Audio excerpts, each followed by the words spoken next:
A forensic audit of a Dominion voting machine revealed that votes were switched from President Trump to Joe Biden.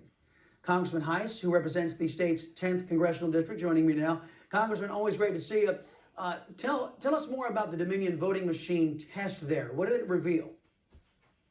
Well, I mean, what we are finding out, and it's one of two things. It was either the Dominion voting machine itself or it was human error. There are reports on both sides. So we're still trying to determine. We do have an affidavit in hand, in fact, that the switching of votes occurred. What we are not exactly convinced of yet is whether it was the machine or human error. Either way, the fact that votes were switched is extremely problematic. If it happened in one place, how many other places did it happen? That's one county in one state in one country. So there are multiple issues. That being said, the problems behind the Dominion voting machines are nothing new. This is not something that just has come to light in this election. We have had hearings this past year in which even some of my Democratic colleagues, Jamie Raskin, for example, from Maryland, expressed tremendous concern over the accuracy of the Dominion voting machines throughout this year. And so this company, these machines have a history behind them that's very problematic. And what we are calling for is if there is a problem, as our Secretary of State is claiming, improve it. Let's have an audit of the machines, check them out. And if there's no problem, great. That's great by everyone.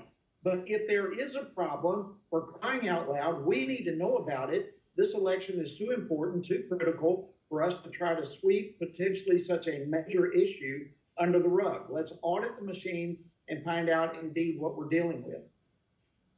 No, I concur. And let me ask you a little bit more, because there's a report out there, a couple of reports about a sequestered Dominion voting machine that was fed an equal amount of ballots for Trump and an equal amount of ballots for Biden. So the machine should have revealed a tie when it came out of the other end, the results. However, the machine is rumored to have revealed a 26% advantage for Joe Biden on this sequestered machine. Do you know anything about this test that was conducted? Has your office received a briefing on it? No, we've not received a briefing on that, but we continue to hear those types of stories. And that is not only in Georgia. Just today, we were hearing tremendous similar stories coming out of Arizona. So the fact is, these voting machines have a history of whatever is the problem, creating an algorithm, if you will, that is able to manipulate votes in a slight way to where most people perhaps would not even notice it. But when you get in and start digging in and having a forensic study of these machines, they are extremely alarming. And I have seen enough of these type of reports myself to be extremely concerned. And for that reason, we are pleading for our Secretary of State to order a forensic look into these machines, and let's see if that type of scenario that you described is actually happening. If it happened in Georgia, if it happened once, it could happen in this next election coming up with the senators. We've got to deal with this now. The people of Georgia, the people of the United States need answers. Yeah, makes sense to me. Now, one more thing before we get to your Secretary of State. This video that came out of State Farm Arena, some folks in the press are claiming, oh, there's nothing to see here. It's perfectly normal to dismiss everybody out there so no poll watchers are around, and then just to count ballots with nobody around. My understanding, that's against the law. So what do you know about this video? Has it been debunked, as some less than credible media outlets are saying? Is everything A-OK as far as you're concerned in this video? Absolutely 100% not A-OK.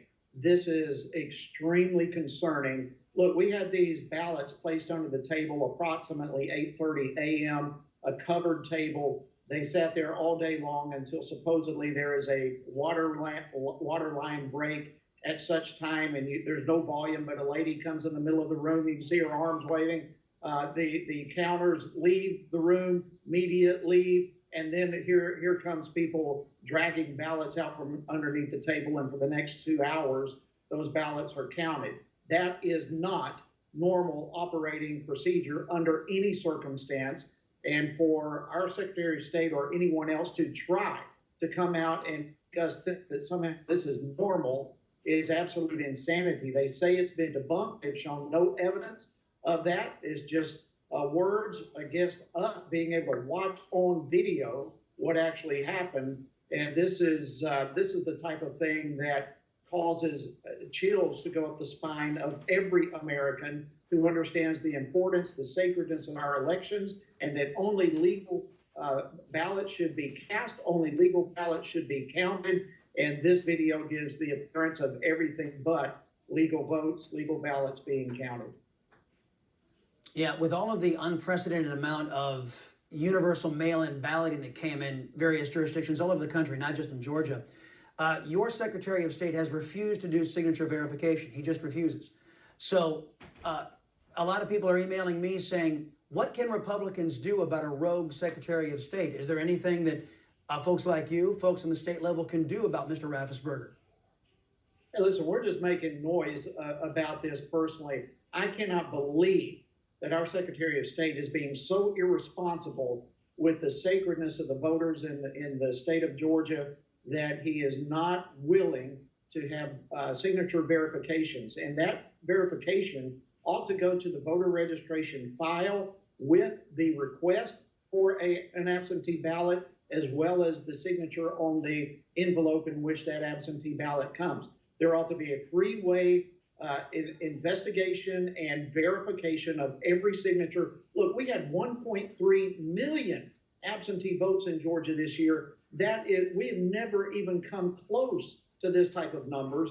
And in addition to that, we sent out those invitation requests for absentee ballots to everyone on the voter registration list, probably 5 to 10% of which that list is inaccurate. So there's between 250 and 500,000 people that receive this, and we are having no signature verification. It's a crime to our justice as far as our elections are concerned. Yeah, and you know what? The crazy thing is they disqualified fewer signature ballots in this election with all of those absentee ballots you just referenced, the millions more than you had the last time. And they actually, in 2018, they disqualified more ballots back then. It makes absolutely no sense. Congressman, always a pleasure to talk with you, sir. Come back. Thank you, sir. Appreciate it. Coming up, we get